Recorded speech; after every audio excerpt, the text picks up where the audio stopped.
There's a hair in my coffee. Oh, hello. This is the floofiest Husk, Dustin DaHusky. I have now fully stopped caring about my hair. So much so I have to wear a hat so it doesn't go in my eyes. It's gotten to that point. We're now in hat territory. See, it's just exploding out of the hat. I don't know. So, there has been this past week, so this is October 10th. Earlier this week, one notable furry YouTuber, dancer, artist, all the things, Ringer on YouTube, made an interesting video about ageism in the fandom, or are you too old to be in this fandom? And I've been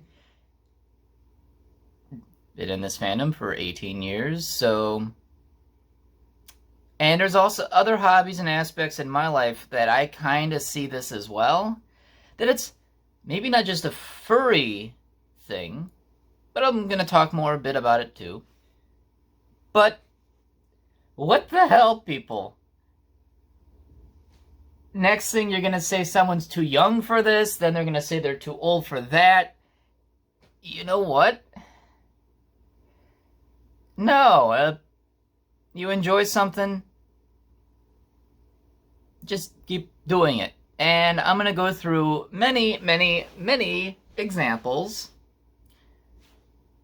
right now. I think I got four good examples. I did 5. 4. So I'm going to talk about 4 examples within my life that I see ageism being... Is it ageism? I don't know. Pretty much, the age of a person determines how much fun they're going to have in it, or how much bullshit they're going to experience in a hobby because of their age. And I'm going to talk about one incredibly quick. I have keys in my hand. Why do I have keys in my hand? Why do I have keys in my hand? Do they go to anything? Well, actually not right now. They're not even cut. These are my spare keys for my second car. Why does Husk have a second car? Because reasons, and it's a car I grew up with. I'm a 90s Husk who grew up with 1980s technology, listening to 1970s, 80s music from my parents, who grew up being driven around Milwaukee in 1960s road style machine. My dad had a 67 Buick Skylark Sport Coupe. And it was his second car he ever owned. And actually, in a sense, it is also my second car I've ever owned to date. So, why do I hold keys? Well, I love my car. It's something that I grew up as a small Husk, growing up in the back seat and front seat of this car. It's a lot of good memories. I am really quite glad I own this car, because it's one of the very few things from the 90s I actually still have. And it's testament that it's the only car that's ever survived my dad. My dad's got a lead foot, and he'll destroy a car if you give him enough time. He did so in 1 week. One car lasted him 1 week. That was not his fault, though, actually. Not his fault of the car. But a lot of his cars simply ceased to exist, whether they rotted away, fell in half, like my Cavalier did, floored the engine enough to where it blew a rod out the side. So you got pistons flapping on the side of the engine, just, doing their thing, like a horse schlong. you know, slapping around and whatnot, and oil's getting everywhere. And this is testament that I own a car from him that survived his abuse and still runs strong to this day. I'm a member of the Buick Club of America, which when you think Buick, you're thinking old man. Let me tell you, you're not wrong about that assumption. I'm one of a very small subset of people within BCA that is relatively young compared to its average age of club membership. Most people are about 30 to 40 years older than me. And when I told people about what I owned, they were expecting a newer Buick. They were expecting something in the last, 10, 20 years. Actually, it would be cool to find a 80s J-body Skyhawk hatchback. That would be a fun car to have with a turbo 2.0 liter. Oh, you got yourself a car. And they're all in a junkyard, so I'm still taking the 67 Skylark, though. That is a much better car, though. Love it. And they asked me what kind of car I own. And I mentioned the model, I mentioned the make, the year. Well, make, it's Buick. We're all Buick nerds, so we all know it's going to be a Buick. I own a Saab. Now that will really, really, really make them angry. So, they're all totally amazed and surprised. Someone my age is owning a bit of 60s Detroit steel. Something that is more than double my age. And they're actually kind of... It's not like a, oh, wait, you're too young to own this car. Oh, I really hope it's not what I thought it was. But anyone can own any car these days if you got the money.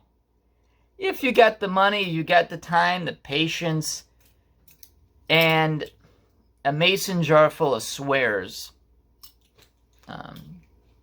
You're not going to swear as much on a modern... Actually, no. You're not going to swear as much on an older car than on a modern car just because things still work out at the end of the day for an older car. A modern car, you're still going to have problems even if you may fix the issue.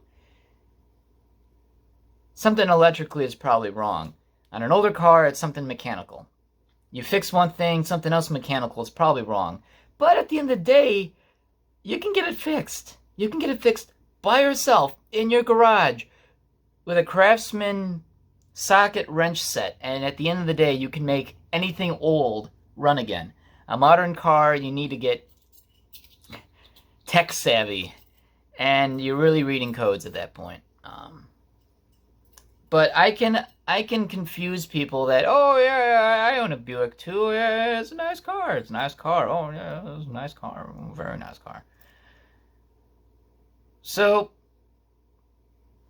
I get confused by a lot of people that say, wow, you're so young and you own a 60s Buick, which a lot of these people remember these cars. They remember them brand new. My dad, he was born in 65, so he's only 2 years older than the car itself. He remembers them as slightly newer and used cars in the early to late 70s and becoming more like jalopies well into the 80s and 90s. The car was not supposed to survive the 90s. He ended up keeping it by chance, which is why I'm quite glad it still exists today. It's also not a very common model anymore, which Sucks, but hey, it's part of the challenge. More about classic car ownership another time. So, I get looks for owning something old because I'm young. Age doesn't matter with what kind of car you own. You just own it. You just do. Because you enjoy the thing. The enjoyment of something should be universal. You would think. Okay. Oh, there it is. I like film photography. I'm born in the 90s. And really, film was still a big substantial part of most CVS and Walgreens and most photo labs. In the early 2000s, people were still using a lot of film because digital cameras were still expensive. They didn't hold a lot of memory, so you couldn't take many pictures. You can still buy a 37-roll exposure of film. You have many of them around, and you could probably take more pictures on a film camera back 20 years ago than you did with a digital camera. Okay, so let's talk analog. So, I'm someone that gonna make this, what do they call it? Gonna tell you this right off the bat. I ain't no damn hipster. I didn't find film photography never left me. I never left film photography. I was still using film well into the 2010s. I didn't really buy my first digital camera until 2013. So, to say that this is something I've picked up recently is, I'm one of the last leftovers of the analog world as far as this technology. So, really, I'm keeping it going without even stopping. So, people say, wait a minute, is that a film camera? Like, yeah. And, most cases it's always positive interactions like, that's so cool, you know what, keep it up. It's like, I certainly will, because each shot's like a couple dollars worth, and you gotta make sure it's right. Oh, damn it, some soccer mom just walked right in front of my shot. Now I've got someone's backside in a very perfect picture of a sunset. Okay. But only a few times have I ever actually had people tell me, film photography. Are you even old enough to remember film? I should. I grew up in the 90s. Film photography was still the way to go. Even though they knew it's sunsetting, it's waning at this point where we know that digital photography is possible. It's too expensive. It's not that it's not reliable. It's just you couldn't get enough pictures on whatever amount of space, memory-wise, within a camera. Whereas digital, getting myself confused, analog, digital. Film was still pretty big up until maybe 2005, 2006, and at that point, if you didn't switch to digital, you eventually did. I was gifted my uncle's film camera around the time of his death. I already had a film camera before then, but I got his Nikon point-and-shoot camera from the 80s in 2003. That was my camera. That's what I used to take pictures. So, to say, yeah, very, very late in the game to be receiving a camera. So, people tell me, do I remember film cameras, or this is before my time? I don't know. This camera and me exist at the same time growing up. This camera's from 1982. Yeah, it's 10 years older than me. But after 93, me and this camera coexisted for the last 27 years. It's not really necessarily before my time, considering if you really think about it, it's not that much time. If you're going to say before your time, you may as well talk about decades, but the decade of what the decade you're born into, there's still a decade prior spilling into your own decade. So pretty much if you're a 90s kid, you had a lot of 80s themes going on as well. So you can say you've also grew up somewhat in the 80s, just spillover. So very, very few times, most cases, positive interaction. But people tell me, is this technology I understand? Is this technology that I know how to use? This is before my time. Why bother with this with your youth by using modern technology? Just paraphrasing. It's because sometimes it's fun to use older stuff. Let's be honest. It's fun to drive an older car. Yeah, modern cars are great. Once you understand how to drive an older car, you start to appreciate for more modern things.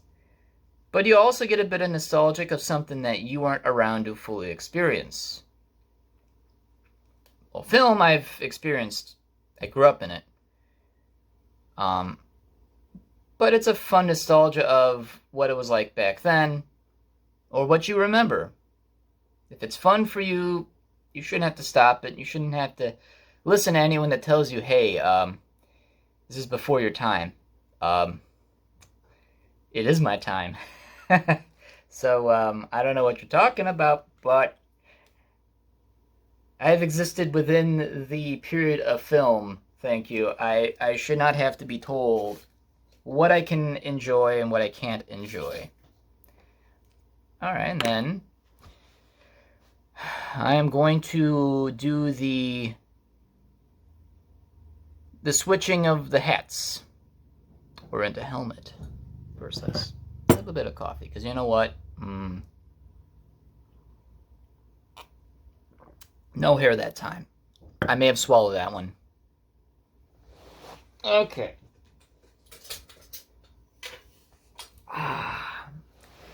All right. Let's talk about reenacting. Okay. So, reenacting has been I guess you could say a big part of my life. My dad's been a reenactor since 1982. Really, one of the older, I would say, steamrollers in the hobby. Because really reenacting, World War II reenacting. Because I've done World War II. I've done Civil War, but that was only for a short time. That was 2005. I was drummer boy DaHusky. I didn't know how to drum. So there I am in the middle of a battlefield. Just kind of like doing this on my drum without actually touching my drum, because it's like, I have no idea what the fuck I'm doing. I'm just going to pretend to know what I'm doing without actually knowing that I'm doing. Everyone else knew. It's like, oh yeah, this kid's clueless, but you know what? He's trying. We'll just let him be. Which is great. And then the public, the spectators don't know shit, so they're like, ah, he's a drummer boy. And here I'm like, yeah, I'm a drummer boy. Just pay no attention to the no music being played while in the heat of combat of soldiers firing in ranks and cannons going off in the background. And no sound of drumming. It's a very, very interesting time. So, been reenacting for 15 years, officially. I've been around in the reenacting community, as far as I know it, since 97. It's my first time being a spectator to an event was 1997. So, you can call me an old sock, a seasoned hare. Just terms even real soldiers during war will tell someone at the front who's been there long enough to know what they're doing. As a reenactor of Civil War, World War II, and eventually World War I, which just getting into, I know exactly what I'm talking about. So much so that people now have come to me. Once my dad had left the hobby in 2016, I was behind his shadow the whole time. And that's when they found me. And like, oh, you're Joey's son. Hey, guys, we found Joey's son. And then they started asking me questions about shit. It's pretty typical. But boy, does it feel good to be the uber nerd, because your knowledge is needed. It's kind of nice, actually. So, when am I going to get into this? All right. There are two things going on in this hobby. One, this person's way too young to reenact. And number two, this person is way too old to reenact. And let me get into both. I started reenacting in 2005. I was 12. And being a... No, was I 12? I was 12, 13. I forget which. So, I'm a Union drummer boy for the 110th Illinois Infantry Division? Regiment? I gotta brush up on it. I have not done Civil War since then. And you know what? As a drummer boy, when you're young, you pass it off just fine. So, in certain aspects of reenacting, you can get away with age. For the most part. Which, with reenacting, if you enjoy it, just do it anyway. But there's a point where, yeah, there's times when you probably shouldn't have someone that young. But then again, it's also a hobby. Kind of let them do it. Hey, Civil War reenacting is a dying breed of reenactor. Most of the guys who have joined in the 60s, 70s, and 80s during the hobbies or this time period's heyday, well, Civil War and reenacting is dying. Because not enough people are interested in doing Civil War. They would rather do World War I, they'd rather do World War II. Mostly World War II, because you know what? Saving Private Ryan kind of sparked World War II into the frenzy and its complexity that it is today. Maybe another video for another time. Yeah, I actually would love to talk about reenacting in another video in another time. Just talk about the bit of the history about certain things here and there. But so, there were both young and old people in the Civil War armies, both North and South. The youth joined in their thousands. Everyone my age joined or were forced to conscript because both sides needed bodies, so yeah. And then, of course, sometimes the old were also fighting as well. And wars happens when you're struggling for manpower. You definitely need people in uniform and in boots. That's what war is all about until the atomic bomb. And at that point, the traditional way of fighting war has changed forever. Now you just don't need manpower. Now you just need to scare each other off with nuclear bombs. So, with Civil War reenacting kind of dying off because there's not enough young people in it, because it doesn't interest them, but also, too, you might scare people away from being too young, who want to carry a rifle, but really have to be legally 18 to do it. You scare people away. It's the same with World War II. I started World War II in 2007, and although HRS rules are a bit different back then, I was able to carry a rifle, my dad's rifle. But I was, I think, 15 at the time, although with your parents' permission, depending on your state, you could carry a rifle depending on where you're from. Until the HRS decided to change that, now it's more like, okay, well, whatever the event is taking place in, you follow by those state rules. So, but now, S&A, safety and authenticity. My least favorite thing about reenacting. And I like safety and authenticity. It's the action of going through S&A is what I hate the most growing up. So, and I'm a nerd, so authenticity is everything I ever learn about and what I write symposiums about on my laptop. And that's another subject for another time too. So,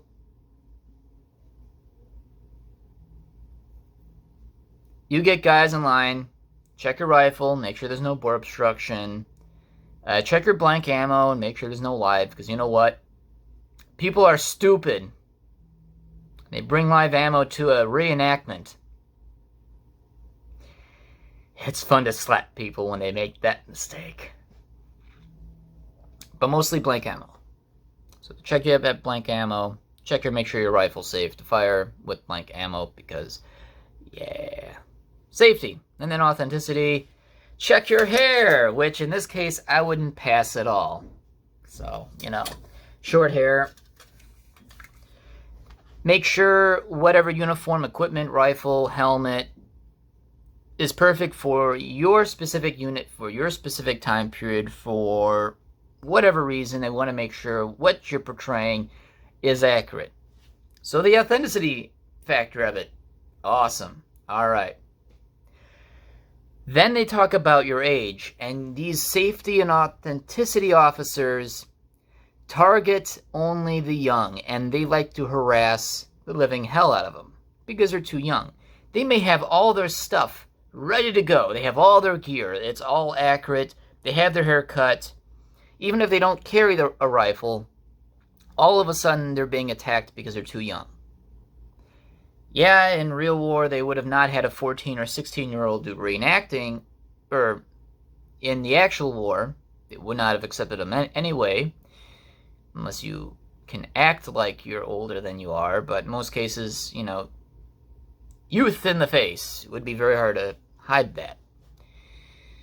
But in reenacting, you know what, it's just a hobby, and you may get a high-quality reenactor when you start young, grow into the hobby, and then you learn along the way, can really turn you into a really good quality reenactor like I am. You can be a quality reenactor at any age, but once you've been in it long enough, you learn much more along the way and further out than most people starting out. It's just kind of how it is. Well, they complain about you being too young. That discourages people. And sometimes units lose members because they're being harassed. When they shouldn't. It's a fun hobby. Should be something that you should enjoy. Yet, you get harassed because of your age. Now, suddenly you're too young. Then guys in units, now the opposite effects, opposite age. Now within the unit, you get guys who are getting grayer. In World War II, the average soldier's age was 24. Much like Civil War, but not as bad. The average age of the reenactor is around anywhere from 25 to 45. Not to say that soldiers that old didn't fight, because some did. But that's now the average, instead of the extreme age. Okay. So now you're saying, on one instance, someone might be too young to reenact, and now you're giving the impression to others that they're becoming too old. You know what? My grandfather, Although he retired from reenacting because, you know what, it was time for him to do other things and this and that. He still loved it. It's just, you know, he felt it was time to quit while he was on top. He was 71 when he stopped reenacting. And to reenact, you're in really good shape. Running around, jumping into foxholes, eating mud all day, the usual. And when you're 71 and you can do all that, including the mud part, you can add salt to your mud, but, you know, gotta eat mud. When you can do that at 71 and laugh it off, you're doing pretty good health-wise. So, in a sense, reenacting does keep you pretty healthy by keeping you active. Which has probably done him much better now that he's 85 and still doing quite well health-wise. But to be telling people that you're too young, too old, you know, destroys the fun out of a hobby. Why do that? And you know what? If they say, hey, look, I've been a private first class in my unit for 40 years in reenacting. I'm 65. How about within the unit you make me a lieutenant or a colonel, and I just kind of like stay around camp, watch over things, become a honorary member without really going out in the field. You know what? Units have done that. They sometimes would actually give certain members who have gotten old enough and give them the idea of, hey, we would love to have you as a general, just to, you know, have a general staff tent within the campgrounds, and you guys give us orders and this and that. While being part of the same unit, but as an officer. They're not commanding officer of the unit, but they can still play a role within it.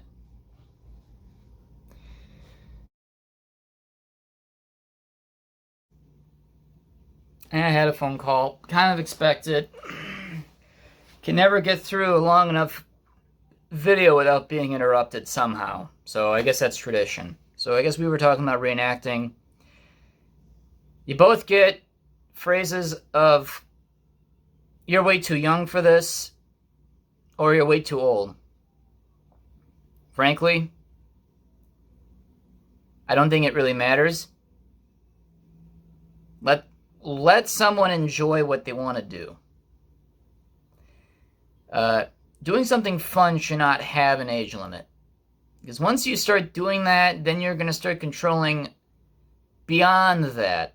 Not just age, but now all of a sudden, now you're going to tell people who they can't and can't be. I don't know. To me, it sounds like a slippery slope situation of, if you can get reenactors to only be the age of 18 and 30. Oh, it's kind of like the LGBT community. As soon as you turn 30 in the gay community, you're technically dead. And I think it's stupid as well. Yeah. Reenacting's a perfect example of too young, too old to enjoy something, which is not true. Enjoy what you love doing, because, hey, it should not have an expiration date or a join by date. It's kind of shallow. And now let's talk about furry. Okay. Who's tail? Okay. Actually, my very first Husk tale. So, as all you can tell, I've been in this fandom 18 years, so that means I was 8 when I joined. Or at the time that I joined in the year, I was 8 years old. No, get your minds out of the gutter. I didn't see anything dirty until much later, but I saw both sides of the fandom for what they are, and they're both fantastic. So, people are saying is now the age demographic that's the most common in the fandom is anyone from the ages of 14 and like 24. So let's say a 10-year difference is that the majority of the furries currently right now in the fandom are between 14 and 24, okay? Now they're saying how people are too young to join, which depends on what you see. Yeah, you shouldn't join adult groups, websites, art. You should avoid that until you're legal age. Be smart and not stupid. Okay? Can we get that clear? Perfect. So, we can say that someone might be too young, but you know what? It's like with reenacting. You will grow old into something that you enjoy and always love to do and always be a part of. So really, when you join it, everyone joins the furry fandom at different ages. Some people have joined it so late in life, they're not even part of the age demographic that I'm even talking about, meaning in their 30s, in their 40s, in their 50s and 60s. And you know what? The fandom has no age limit. And yet, younger furries are saying, well, you know, you guys are getting too old. Why are you even in this fandom? You should just quit or leave. If you got your way, there wouldn't be a single fur meet or fur con in sight, because you know what? A majority of all fur meets and fur cons in the world, around the world, are mostly being run by anyone in their mid-20s to 40s. Oh, you didn't think of that, did you? The average age of a con chair is about 30 to 35 years old in this fandom, and a bit older. So, all these cons that you enjoy going to, and you're telling people, this is slowly becoming a neck pillow. Oh, yes, there we go. So, I should just be a talking tale. So, you're saying that you're too old to be in this fandom. What gave you that power to say so?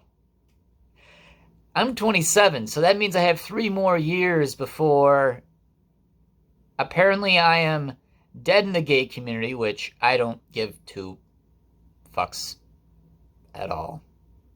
I think it's stupid. And I sure as hell am not going to quit when I'm 30 in this fandom. I can certainly say I'm a lifer. Like reenacting. I don't think I could ever get out of it. I enjoy it too much. I enjoy furry too much. I enjoy all of these things. Damn it, I just dropped my cartridge. I'm not ever going to sell a car that I enjoy sentimental value for, but gives me enjoyment out of. My tail is crushing my neck. I'm not going to stop doing something because I'm suddenly old. It just sounds stupid. All these artists that you grew to enjoy, they were once young, and you know what? 20 years later, they're in their late 20s to early 40s now. When you say they're too old to be in this fandom, all of a sudden, if they all left because of that, you wouldn't get any new art. These are artists that actually really, really brought up a new generation of artists today with these younger people. Furs, floofs, scalies, everyone.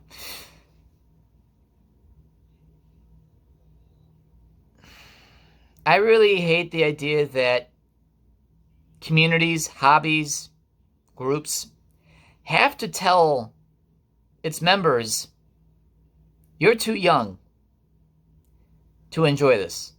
You're too old to enjoy this.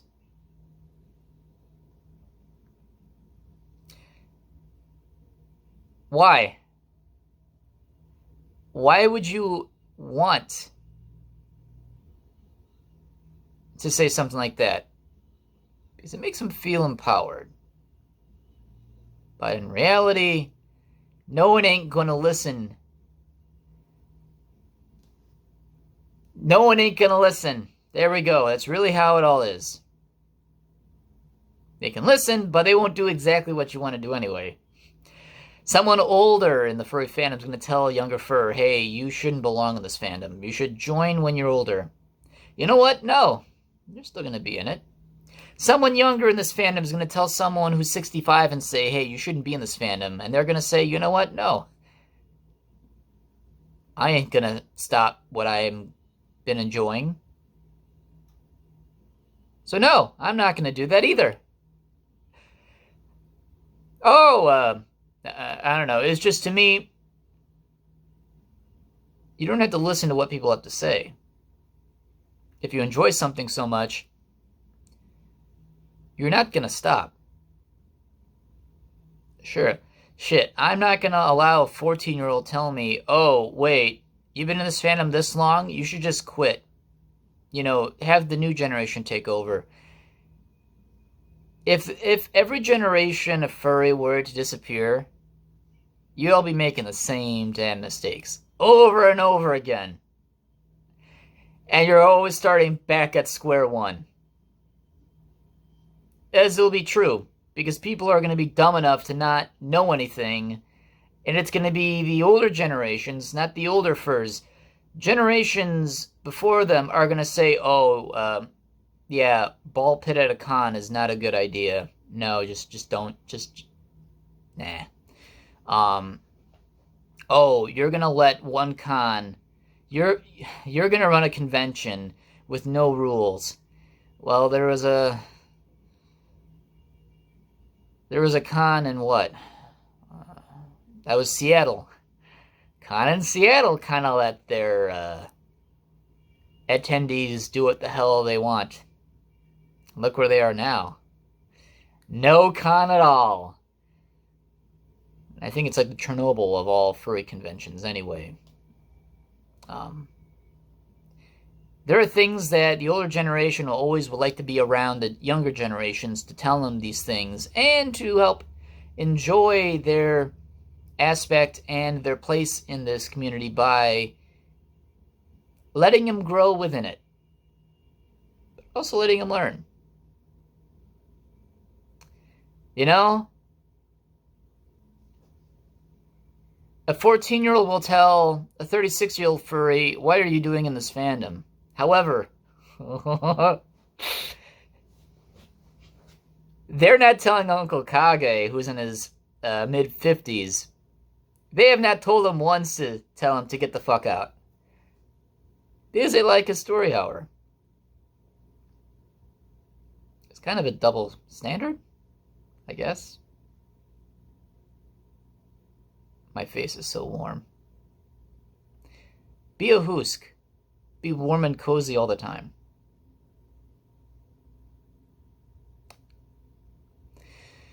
Yeah, so this idea of being too young, too old, in any kind of community, hobby, whatever, doesn't have to be, shouldn't have to be, should really be left out. I think it's stupid. You be whatever for as long as you ever want to be. So as long as you enjoy it. No one should ever tell you that. No one should ever tell you what to like either. If you don't like something, yeah, it's perfectly understandable. I will always respect your decision for what you like and don't like. Even if it was only for a set period of time where you're going to like something, and then at some point you're going to say, nope, not for me, I will respect that as well. However, if you're going to try to force people to quit something that they still always and will always enjoy, you're what other people call a meanie.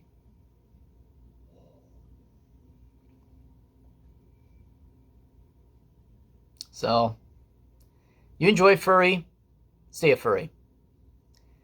If you like collecting stamps, that's maybe one community where someone's going to tell you you're too young or too old to collect stamps. I guess really there's some of the more bigger, heavy-hitting communities out there that tend to be assholes.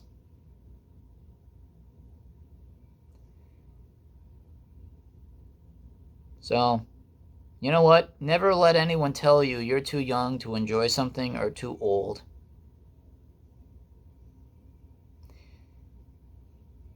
Because only you are your own person to do what you want to do in life anyway. And to have someone tell you what their view on stuff and what they think is probably right, well, they're also full of shit too, because you know what? These same people right now that are saying, hey, you should quit. Now you have to wonder, in 10 years' time, this 14-year-old furry that you're going to find in 10 years and say, hey, you told me 10 years ago to get the fuck out because I am too old in this fandom for your liking. When are you going to leave? Oh, you're not going to leave?